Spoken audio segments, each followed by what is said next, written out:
Hello students, last lecture में हम लोगों ने हायर ऑर्डर डेरिवेटिव पढ़ा था।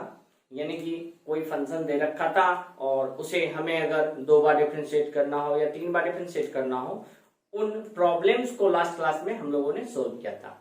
आज सबसे पहले तो हम लोग कुछ प्रॉब्लम हायर ऑर्डर डेरिवेटिव से ही करेंगे। उसके बाद हम लोग इनवर्स फंक्शन का डिफरेंशिएशन कैसे करना है वो सीखेंगे। ठीक है बच्चे, तो चलिए सबसे पहले हम लोग हायर ऑर्डर डेरिवेटिव में 2-4 छोटा छोटा प्रॉब्लम देखते हैं। तो बच्चे ये आपका 4 क्वेश्चन है और इन चारों क्वेश्चन में हमें nth ऑर्डर डेरिवेटिव चाहिए, यानी कि इन फंक्शन को हमें n टाइम्स डिफरेंशिएट करना है। ठीक है, तो चलिए सबसे पहला क्वेश्चन जो कि हमारा sin x दे रखा है, तो इसे लिख लेते हैं हम लोग। ये हमारा y equals to sin x है। y इक्वल्स टू क्या दे रखा है? तो sin x। अब इसको अगर हम फर्स्ट टाइम पहली बार डिफरेंशिएट करेंगे तो यहां से जो हमारा y1 कहने का मतलब differentiation of y, first derivative of y क्या होगा? तो साइन का डिफरेंशिएशन हो जाता है cos।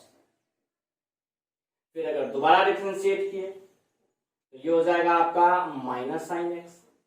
cos x का हो जाता है माइनस साइन एक्स। तीसरी बार डिफरेंशिएट किए तो माइनस साइन एक्स का हो जाएगा आपको माइनस cos x। चौथी बार डिफरेंशिएट किए तो माइनस cos x का हो जाएगा sin x, क्योंकि cos x तो खुद माइनस sin x देता है और ये एक माइनस उसके साथ अगर मल्टीप्लाई हो जाएगा तो sin x होगा। फिर अगर हम लोग पांचवी बार डिफरेंशिएट करेंगे तो इस sin x के डिफरेंशिएशन आ जाएंगे आपको cos x। फिर cos x का डिफरेंशिएशन करेंगे बच्चे सिक्स्थ टाइम, यानी सिक्स्थ डेरिवेटिव, तो माइनस sin x। फिर अगर सेवेंथ टाइम डिफरेंशिएट करेंगे तो माइनस साइन एक्स का हो जाएगा माइनस कॉस एक्स, और अगर एथ टाइम डिफरेंशिएट करेंगे तो ये वापस आ जाएगा साइन एक्स। यानी कि यहां हमने क्या देखा कि 4 के बाद यानी कि साइन एक्स वापस फोर्थ डेरिवेटिव में same as it is function के ही बराबर आ जा रहा है, यानी कि y4 यानी कि फोर्थ डेरिवेटिव। फिर अगर एथ डेरिवेटिव, 8वां डेरिवेटिव देखो तो भी सेम आया, यानी कि चौथी बार डेरिवेटिव आने पे वो वापस फंक्शन के ही बराबर आ रहा है। तो यहाँ पे अब हमें कुछ लॉजिक लगाना पड़ेगा। जैसे कि एक चीज सोचिए कि ये साइन से कॉस कैसे कन्वर्ट हुआ, तो क्या इस साइन को हम लोग लिख सकते हैं कि π/2 plus x. Sine 90 plus x आपको वापस किसके बराबर? cos x के बराबर होता है। फिर जैसे यहाँ माइनस साइन एक्स है तो इसको हम लोग कुछ इस प्रकार से लिखेंगे 2 into π/2 plus x. 2 into π/2 plus x लिखने से क्या हो जाएगा? ये हो जाएगा पाई प्लस एक्स। और साइन पाई प्लस एक्स किसके बराबर होता है बच्चे? तो ट्रिगो में बताया गया आपको माइनस साइन एक्स के बराबर। उसी प्रकार से अगर यहाँ पे हम लोग चले तो इसको लिख सकते हैं साइन 3 इंटू π/2 प्लस एक्स, यानी कि 3π/2।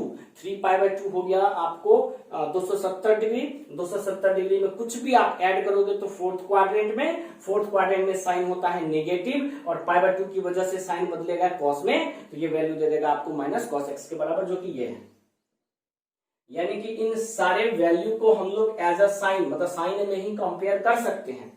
बस ये ध्यान रखना है, यहां अगर पहली बार डिफरेंशिएट किए तो π/2 के साथ 1, दूसरी बार तो π/2 के साथ 2, तीसरी बार तो π/2 के साथ 3, और अगर बात करेंगे चौथी बार तो π/2 के साथ हमको यहाँ 4 रखना पड़ेगा। देख लो ना, 4 इंटू π/2 मल्टीप्लाई होगा तो वापस 2π आएगा। 2π यानी 360 डिग्री। आप 360 में कुछ भी जोड़ो तो फर्स्ट क्वाड्रेंट में जहां पे साइन क्या होता है? तो पॉजिटिव होता है।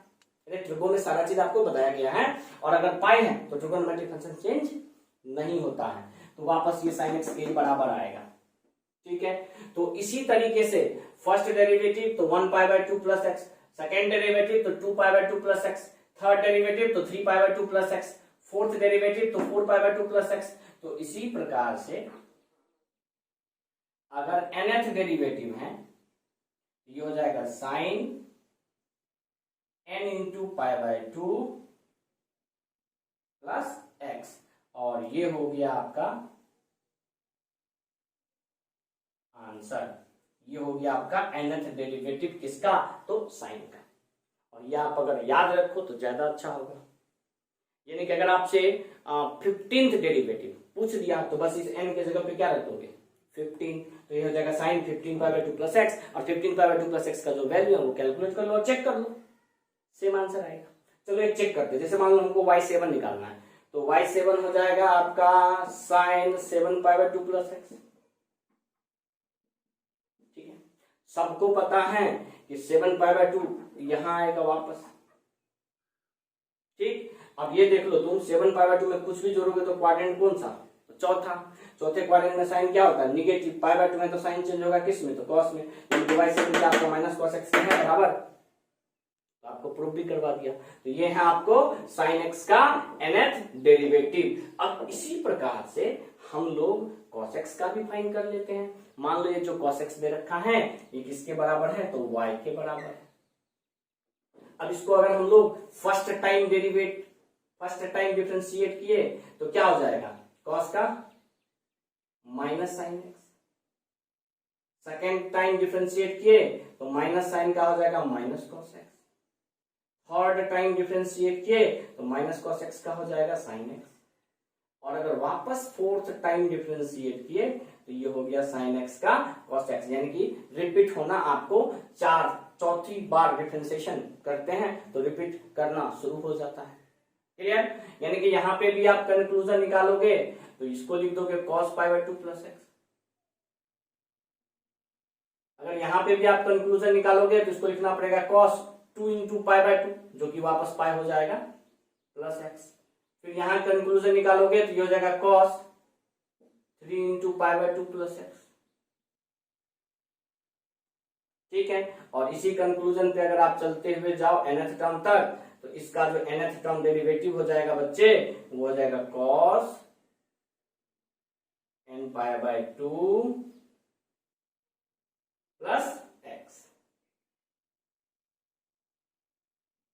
और ये हो गया हमारा फाइनल आंसर। अब आते हैं हम लोग नेक्स्ट तीसरे प्रॉब्लम पे, और ये आपके लिए जरूरी भी है। क्या है जरूरी, तो y = x⁴ n दे रखा है, y = x⁴ n दे रखा है, और इसका nth डेरिवेटिव आपसे पूछा जा रहा है। चलो दो चार हम लोग करते हैं। सबसे पहले जब इसका फर्स्ट टाइम डिफरेंशिएट करेंगे तो ये हो जाएगा n × x⁴n−1। दोबारा जब डिफरेंशिएट करेंगे तो n × n−1 और x का पावर में n−2। दोबारा जब डिफरेंशिएट करेंगे तो n × n−1, इसके बाद आ जाएगा n-2, और उसके बाद x के पावर में क्या हो जाएगा, तो n-3, यानी कि एक घटते हुए आएगा। हमें जाना कहां तक है, तो nth डिफरेंशिएशन तक। तो एक चीज तो कंप्लीट ध्यान रखना, जब फर्स्ट टाइम है तो n है, जब सेकेंड टाइम है तो n-1 तक गया, जब थर्ड टाइम है तो n-2 तक गया, यानी कि 3 बार पीछे गया n-1 n-2। और अगर n टाइम है तो n टाइम पीछे जाएगा, यानी कि ये स्टार्ट n से n टाइम पीछे, तो 1 ही तक ना, नहीं समझे। अरे y3 है तो n 3 टाइम पीछे गया तो n-1, यानी एक घटते हुए n-1 n-2। और एक n कहने का मतलब 1 से लेके n तक में तो n ही टर्म होगा, और इस n को हमें n टाइम पीछे जाना है, तो n-1 n-2 n-3 n-4 से करते हुए आपको लास्ट कहां तक पहुंचेगा, तो 1 तक ही पहुंचेगा। और x का पावर देखो, अगर पावर 3 है तो n-3, पावर 2 है तो n-2, मतलब कि कहने का मतलब डिफरेंशिएशन फर्स्ट ऑर्डर डेरिवेटिव है तो n-1, सेकंड टाइम डिफरेंशिएट किया तो n-2, थर्ड टाइम डिफरेंशिएट किया तो n-3, और अगर nth टाइम डिफरेंशिएट करेंगे तो n-n, यानी कि x का पावर यहां क्या हो जाएगा, तो 0। और सबको पता है कि n से लेके 1 तक के डिफरेंशिएशन को हम लोग n का फैक्टोरियल कहते हैं, और किसी भी चीज का पावर 0 वैल्यू 1 दे देता है, यानी कि यहाँ पे आपको nth टाइम डेरिवेटिव जो x⁴n का आएगा वो आएगा n का फैक्टोरियल। तो ध्यान से अब इसको समझाने के लिए एक अलग तरीका हम यूज करेंगे। क्या तरीका, तो वो सीखो। अगर मान लो x है तो ऑफ कोर्स इसको हम एक बार डिफरेंशिएट कर सकते हैं। एक बार डिफरेंशिएट किए तो क्या हो गया 1, दोबारा करेंगे तो 0 हो जाएगा ना। अब मान लो यहां पे y = x² है, यहां मान लो y = x³ है। थोड़ा गौर से देखना इस चीज को, ये आपके लिए फायदेमंद होगा और ये कंसेप्ट आपका क्लियर कर देगा। x² है तो एक बार डिफरेंशिएट करोगे तो 2x, और दोबारा डिफरेंशिएट करोगे तो 2। ध्यान से वो x का पावर 3 है तो 3 बार डिफरेंशिएट करो, एक बार करोगे तो 3x², दोबारा करोगे तो 6x, और अगर तिबारा करोगे तो 6। मेरे हिसाब से आपका कंसेप्ट क्लियर होना चाहिए। अब अगर मान लो y बराबर x टू द पावर 4 है तो 4 बार डिफरेंशिएट करो, तो फर्स्ट टाइम डिफरेंशिएट करोगे तो 4x³, सेकेंड टाइम डिफरेंशिएट करोगे तो 12x², थर्ड टाइम डिफरेंशिएट करोगे तो 24x, और फोर्थ टाइम डिफरेंशिएट करोगे तो 24।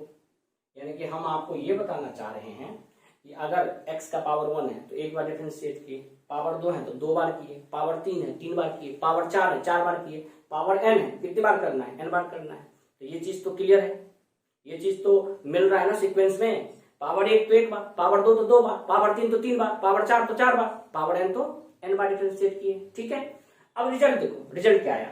एक बार करने पे 1, 2 बार करने पे 2, 3 बार करने पे 6, 4 बार करने पे 24।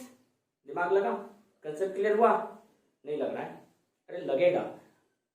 यहाँ 1 का फैक्टोरियल है, यहाँ 2 का फैक्टोरियल है, यहाँ 3 का फैक्टोरियल है। फैक्टोरियल जानते हो ना? हाँ, पता होना चाहिए। और यहाँ 4 का फैक्टोरियल है, इसका मतलब अगर nth टाइम रहेगा तो n का फैक्टोरियल। वो हम पहले फाइंड कर चुके हैं, लेकिन ये समझाने के लिए आपको बता रहे हैं। अब आप एक चीज करना कि y बराबर x के पावर 5 है, y बराबर x के पावर 5 है, इसको 5 बार डिफरेंशिएट करना y5, तो आपका आंसर आ जाएगा 5 का फैक्टोरियल। 5 का फैक्टोरियल होता है 120। आप चेक करोगे घर पे ताकि आपका कंसेप्ट क्लियर हो जाए। यानी कि अगर y बराबर x के पावर 10 है और उसको 10 बार डिफरेंशिएट करना तो रिजल्ट क्या आ जाएगा? क्या आ जाएगा? 10 का फैक्टोरियल। क्लियर? ठीक है, अब आगे बढ़ते हैं। यहां पे y इक्वल्स टू दे रखा है x के पावर n+1 और n टाइम ही डिफरेंशिएट करना है। जैसे देखो यहाँ 1 वाला काम नहीं करेगा, 2 बार है, पावर 2 है तो डिफरेंशिएट एक कम करना है, यानी एक ही बार करना है। तो क्या रिजल्ट आया? 2x। अगर पावर 3 है तो 2 ही बार डिफरेंशिएट करो तो रिजल्ट क्या आया? 6x। अगर पावर 4 है तो 3 बार ही डिफरेंशिएट करो तो रिजल्ट कितना? 24x। तो इस प्रकार से अगर y बराबर x to the power n+1 है, हम आपको पहले रिजल्ट में ट्रिक बताते हैं। तो इसको अगर हम लोग n टाइम डिफरेंशिएट करेंगे तो बचेगा क्या? कंक्लूजन देखो, हमने क्या देखा कि 3 पावर 2 बार डिफरेंशिएट किया तो 6x। 6 कहां से आया? तो 3 का फैक्टोरियल, 3 का फैक्टोरियल इंटू x, 2 का फैक्टोरियल इंटू x, 4 का फैक्टोरियल इंटू x। यानी कि अगर y बराबर x के पावर n+1 है तो यहाँ n+1 का फैक्टोरियल इंटू x आएगा। ये तो था आपको इस पॉइंट से, इस कंसेप्ट से। अब इसका एक्चुअल जो क्या है वो देखो। अगर एक बार डिफरेंशिएट किए तो ये हो जाएगा आपका n+1 और इंटू में x का पावर n।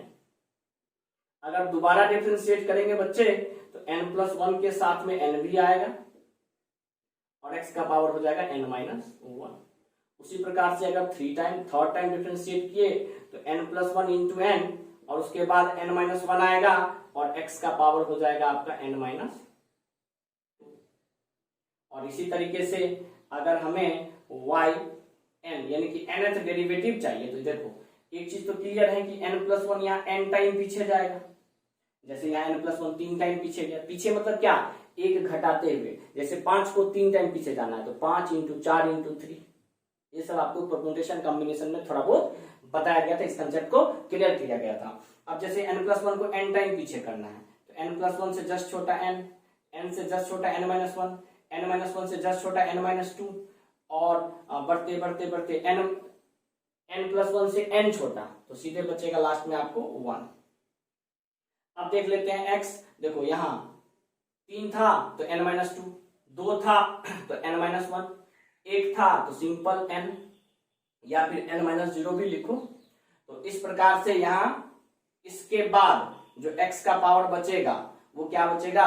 तो n+1 में से आप घटा दोगे किसको? तो n को, क्योंकि 3 था तो 2 घटा, 2 था तो 1 घटा, 1 था तो 0 घटा। तो उसी प्रकार से अगर आपका पावर में n+1 है यहाँ पे और nth टर्म कर रहे हैं तो क्या, या फिर आप ये कंसेप्ट लगाओ ना, ये कंसेप्ट लगाओ कि अगर मान लो n में से घटाना होगा तो n से एक छोटा घटेगा तो क्या घटेगा, n-1 घटेगा, और ये n कैंसल, ये माइनस माइनस प्लस हो जाएगा, और 1 से लेके n+1 तक के गुना को हम लोग n+1 का फैक्टोरियल कहते हैं, तो ये हो जाएगा आपका n+1 का फैक्टोरियल इंटू x, जो कि आपका फाइनल आंसर।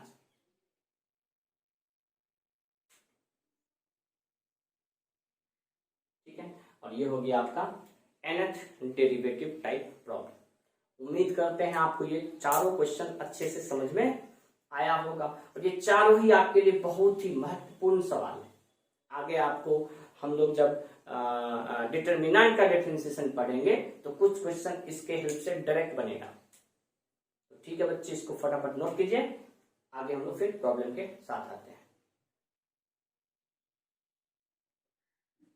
तो बच्चे आपका नेक्स्ट दो प्रॉब्लम है, यहाँ पे आपको बोला जा रहा है कि if y equals to 1/x to the power x then prove that y2 equals to 0।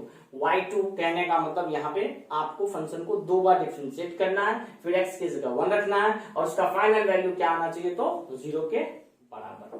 तो चलिए सबसे पहले जो गिवन है y, इसको हम लोग लिखेंगे e के पावर में x इंटू ln1/x, और जब इसको तोड़ेंगे ये हो जाएगा e के पावर में x, log m/n क्या हो जाता है, तो log 1 माइनस log x।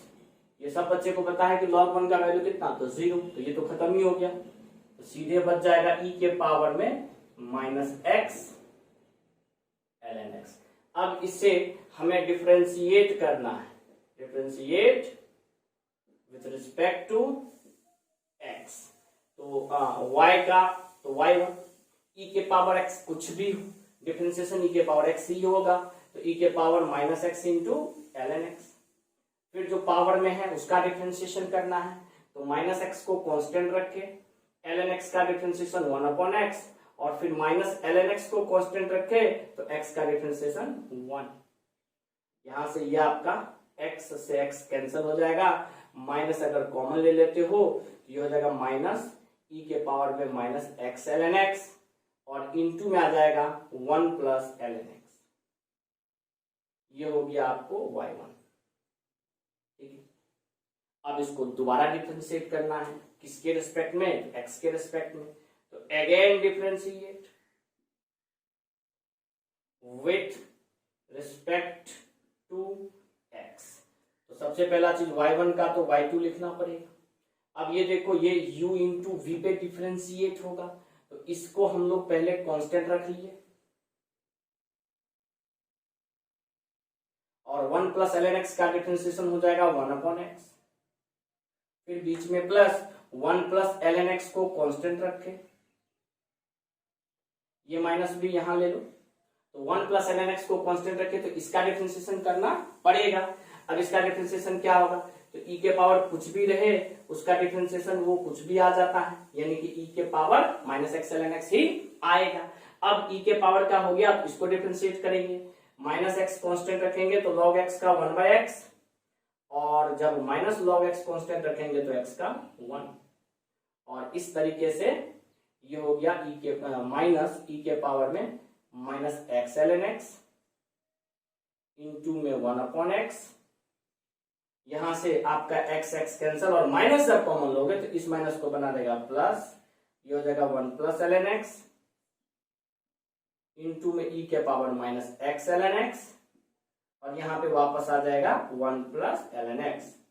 और आपको पुट क्या करना है, तो पुट x इक्वल्स टू 1, और जैसे ही हम लोग x की जगह पे 1 पुट करेंगे तो ये हो जाएगा y2, आगे में ब्रैकेट में 1 लिख दीजिए, और x की जगह 1 पुट करते जाइए, तो माइनस e के पावर में माइनस 1 इंटू ln1, और 1/1 तो आपका 1 ही हो जाएगा, फिर आगे में प्लस, ये 1 प्लस ln x कितनी बार है, तो 2 बार है, तो आप इसका स्क्वायर कर देना, यानी कि 1 प्लस ln1 का स्क्वायर, और इंटू में आ जाएगा e के पावर माइनस 1 इंटू ln1। सबको पता है कि ln1 का मान 0 होता है, तो ये 0 हो जाएगा, यानी कि ये टोटल पार्ट 0, और किसी भी चीज का पावर 0 वैल्यू 1 दे देता है, यहां से वैल्यू आ गया आपका -1। यहां से आपका हो जाएगा सिंपल 1 + 0 यानी कि 1, 1 का स्क्वायर 1।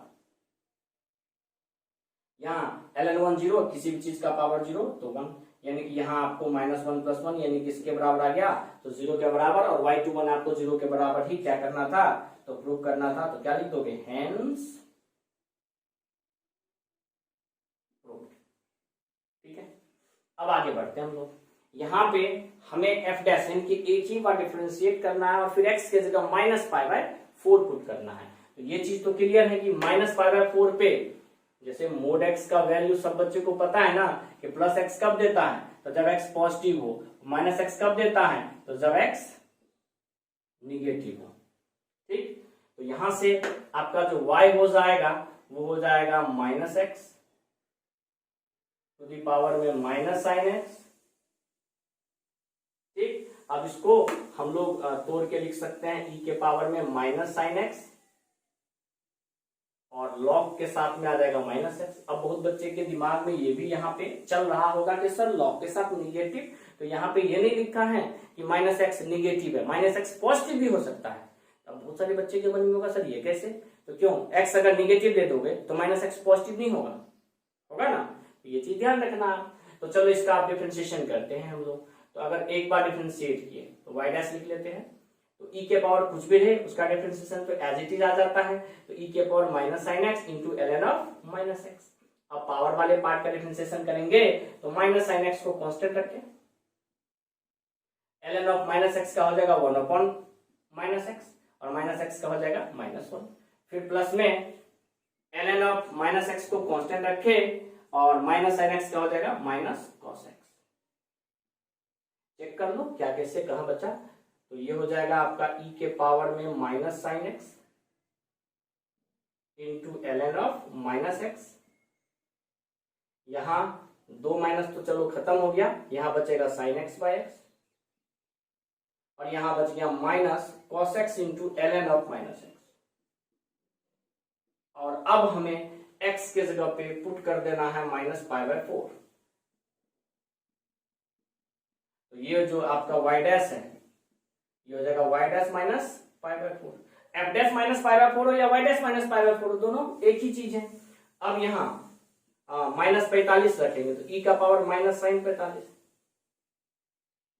sin -45, यहाँ log के साथ में आ जाएगा π/4 सिंपल और इसके साथ में गुना है sin -π/4 y में -π/4 माइनस cos के साथ में -π/4 और log के साथ में π/4 बचेगा, माइनस की वजह से माइनस कट गया। अब चलो वैल्यू देख लो, sin -45 का वैल्यू -1/√2, तो यहां हो जाएगा आपको e के पावर में 1/√2 log 45।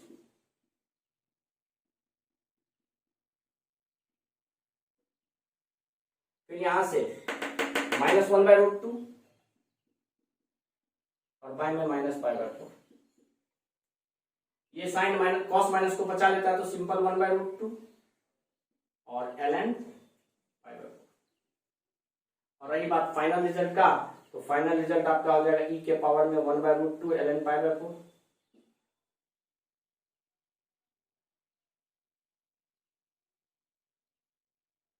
माइनस से माइनस चला गया, ये हो गया 4 ऊपर चला जाएगा, तो ये हो जाएगा 4/√2π और माइनस में 1/√2 ln π/4 और यही आपका फाइनल क्या हो गया, तो आंसर। तो इसी तरीके से जब भी हमें हायर डेरिवेटिव का प्रॉब्लम आएगा तो सोल्व करना है, तो फटाफट आप इसको अच्छे से नोट कीजिए। तो ठीक है बच्चे, आज के लेक्चर में हम जो मेरा हायर डेरिवेटिव से रिलेटेड प्रॉब्लम था वो कंप्लीट हो चुका है। हमने काफी प्रॉब्लम किया हायर ऑर्डर डेरिवेटिव से रिलेटेड। नेक्स्ट लेक्चर में हम लोग डायरेक्ट जो स्टार्ट करेंगे वो होगा डेरिवेटिव ऑफ इनवर्स फंक्शन। ठीक है, यानी कि आज के लेक्चर में जो होना था वो आपको अब नेक्स्ट लेक्चर में होगा। कौन सा पार्ट, तो डेरिवेटिव ऑफ इनवर्स फंक्शन। ठीक है, तो ठीक है, बस आज के लिए काफी है। Thank you.